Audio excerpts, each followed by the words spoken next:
Hola a todos, muy buenas noches.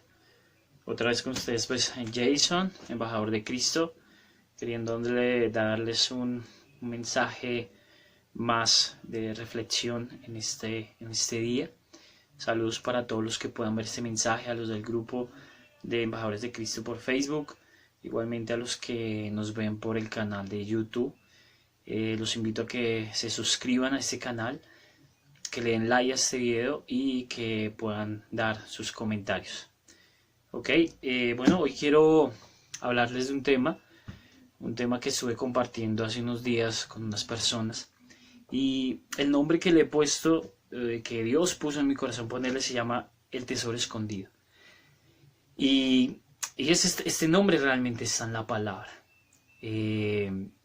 Hacía como, siempre trato de hacer como una analogía, tratando de explicar o introduciendo a lo que Dios nos quiere hablar. No sé si ustedes recuerdan que hace, o no sé, en algún momento de sus vidas les han hablado de las famosas huacas, o esos tesoros que se encuentran en fincas, y que hay unos mitos detrás de todo esto, que esto solamente lo puede encontrar una persona para quien es la edad y todo este tema. Pues bien, el tema no es eso. Realmente esos son mitos, y hasta cierto punto realmente no tienen nada que ver con las cosas de Dios. Pero en algún momento hemos escuchado esas historias de tesoros en el campo. Y bueno, hay un sinnúmero de historias, sobre todo en nuestro país, sobre ese tema. Pues bien, la palabra de Dios tiene un mensaje que está dando Jesús, y habla de una historia de un hombre que va caminando por un campo, y ese hombre encuentra un tesoro. Luego se los voy a compartir, está en Mateo capítulo 13, versículo 44. Y dice lo siguiente. Dice: además, el reino de los cielos es semejante a un tesoro escondido en un campo, el cual un hombre halla y lo esconde de nuevo. Y gozoso por ello, va y vende todo lo que tiene y compra aquel campo. Esas palabras las está hablando Jesús. Jesús está predicando este mensaje y está hablando del reino de los cielos. Está diciendo que es semejante al reino de los cielos. El primer elemento que vemos acá importante es el reino de los cielos. Y Jesús está dando una premisa en donde dice: el reino de los cielos es semejante a un tesoro escondido. Y dice: en un campo en el cual un hombre halla y lo esconde de nuevo, y gozoso por ello va y vende todo lo que tiene, y vende todo lo que tiene y compra este campo. Los elementos, como te digo, el primero es el reino de los cielos. Vemos un tesoro escondido, vemos un campo y vemos un hombre. Cada aspecto de estos tiene un significado y que nos quiere enseñar algo. Entonces, hay algo que debemos entender, y es que cuando la palabra de Dios habla del reino de los cielos, hubo un momento en que Jesús le dice a las gentes, cuando él está por Capernaum y todas estas zonas, dice: arrepentíos, porque el reino de los cielos se ha acercado. Muchas personas en esa época, los reyes, los reinos tienen su ejército, tienen un gobierno, hay alguien que gobierna el reino, dentro del reino hay tierras y hay siervos al rey o servidores al rey. Entonces tal vez muchos no entendían en ese momento a qué se refería al reino de los cielos. Tal vez entendían, bueno, ustedes algo, no lo lograban entender, pero Jesús lo que decía era que se arrepintieran porque el reino de los cielos se había acercado. Y lo que Jesús estaba diciendo era que él mismo, él que es el Hijo de Dios, representa el reino de los cielos. El primer aspecto que debemos identificar aquí del reino de los cielos es que Jesús representa el reino de los cielos.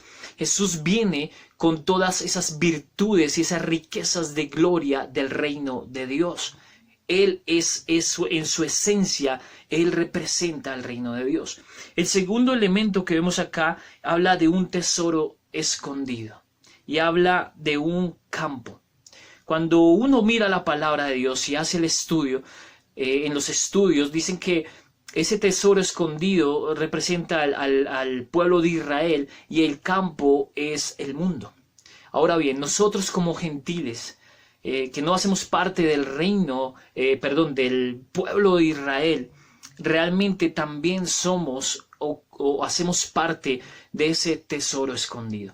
El hombre que viene y encuentra este tesoro, ese hombre representa a Jesús. Y la palabra no se contradice en nada, porque podemos ver en esta palabra todo en un pequeño versículo, lo que Jesús hizo por ti y por mí.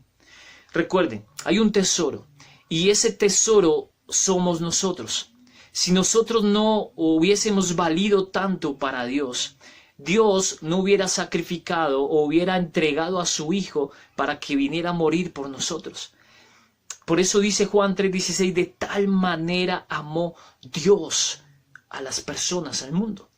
Es decir, nosotros tenemos un valor, el alma de nosotros tiene un valor muy grande para Dios. Y por eso Dios entrega a su Hijo, por eso Jesús se entrega por amor. Nosotros somos un tesoro. Y el campo es este sistema, es este mundo en donde vivimos. Pero ¿qué dice la Biblia? La palabra dice aquí que este hombre, que no dicen quién es, pero que cuando tú estudias la palabra, realmente el hombre representa a Cristo. Jesús fue y se despojó de todo. Ahora, yo quiero compartirles un versículo que lo podemos entender mucho mejor de lo que dice aquí, que aquel hombre otra vez, toma ese tesoro, no lo toma porque ese campo no le pertenece, lo deja ahí y lo que hace este hombre es ir y vender todo y viene y compra el campo. Y esto es tremendo, porque hace algo que es justo. Ese campo no me pertenece, está en un campo que no es mío, pero él se despoja de todo, vende todo y viene y compra ese campo. Ahora, ese hombre hace esto. Y quiero llevarlos a una palabra que está en el libro de Filipenses, en el capítulo 2.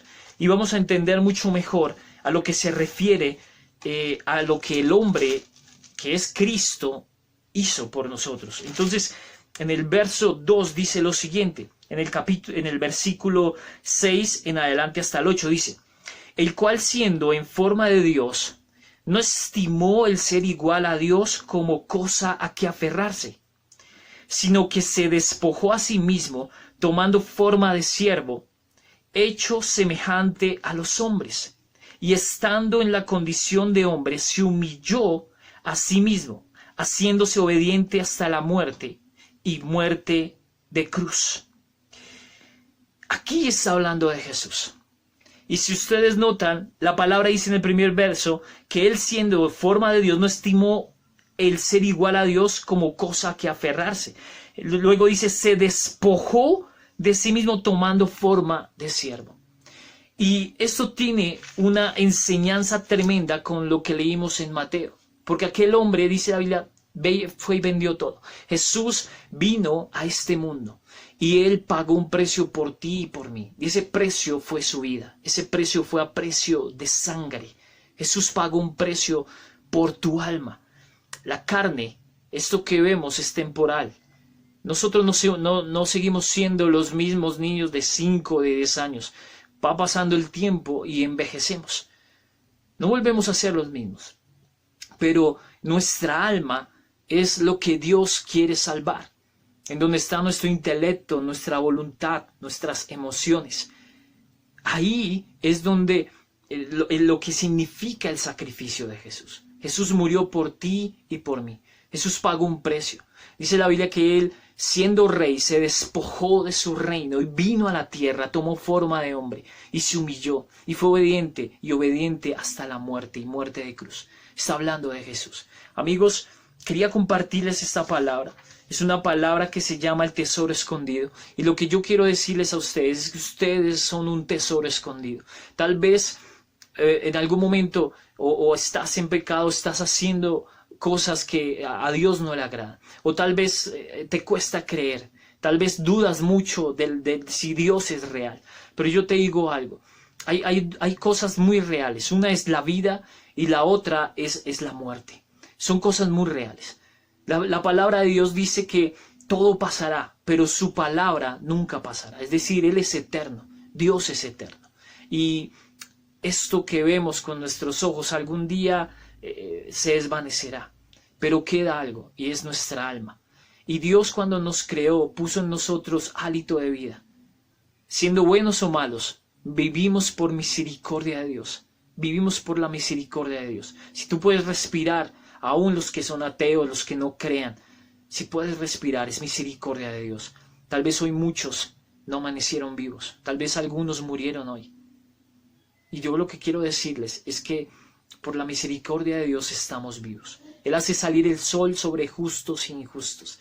Pero Él nos ama y está esperando que podamos proceder al arrepentimiento. Así que los invito a que acepten a Jesús en sus vidas, los que no conocen.